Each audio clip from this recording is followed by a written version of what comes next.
Sister Death is very well filmed. The camera work is brilliant. And there's one scene that I found really unsettling and really creepy. The rest of it is so boring, and I'm really disappointed by it. This was released this year in 2023, and this is actually a prequel to Veronica. I have seen Veronica. I think I saw it when it first came out. I don't remember too much about it, but I'm assuming that doesn't affect my enjoyment or lack thereof of the film because I understood everything that was going on. Usually, when it's a prequel, you don't need to have seen the film that chronologically comes after it. But I do remember thinking Veronica was a lot more atmospheric than this, and I just think it's a really poorly constructed narrative with some really boring characters. Narcissa is a novice nun, and she starts to teach the children, and there's one child, a girl called Rosa, played by Sarah Roch. I think she did a great job, and also Aria Bedmar as Narcissa, really great performance. I have no problems with any of the acting, and strange things start to happen. And I was going to say scary things, but it's not scary. There is nothing about this that I found scary, but there was one scene that I found unsettling. And I will, with a spoiler warning, say which scene it is. Praise where it's due. That was done really well. But I found the narrative to be very, very slow. The events were not that interesting.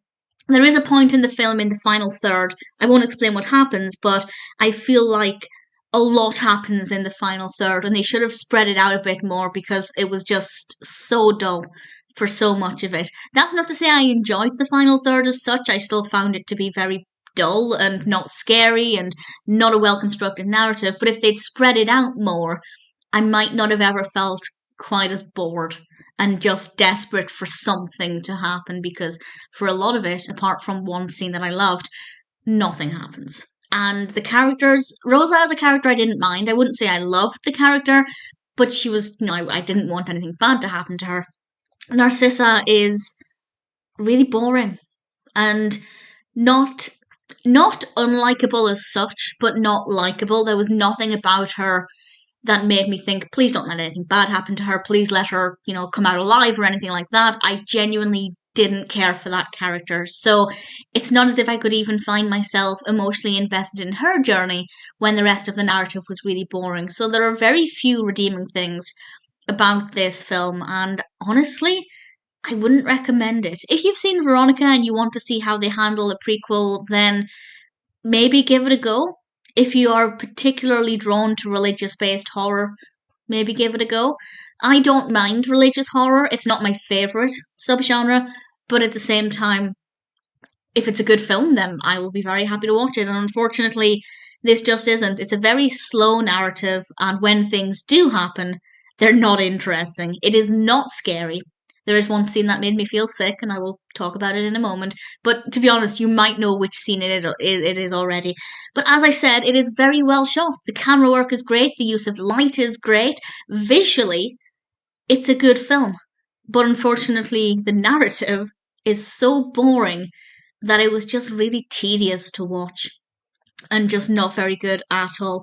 The music was good, actually. The music and sound effects, the use of sound, occasionally the absence of sound, that worked very well. It didn't make it scary, but it did help to create an atmosphere. So, technically, the narrative aside, it is technically a good film. And the performances, as I said, are okay. But the narrative isn't great and the characters are boring. And I'm very much driven by narrative. If a film has, dodgy camera work but a great narrative, that's fine for me. I need the narrative to be compelling or at least a little bit okay.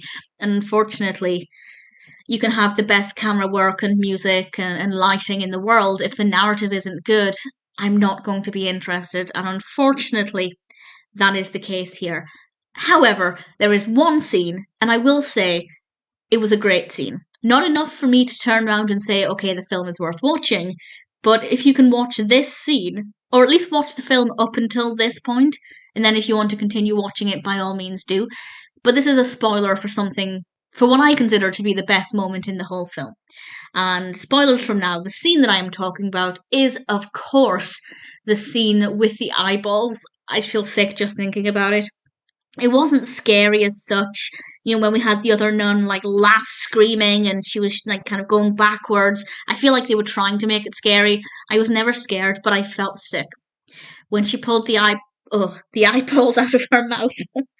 It horrible, absolutely disgusting. So credit where it's due. That scene was done very, very well. The rest of it, well, as I said, the rest of it was shot well. The lighting was good, the music was good, the acting was fine. The characters are dull, and the narrative is quite tedious. So, unfortunately, it's not a film that I'm going to recommend unless any of the previous things that I've said apply.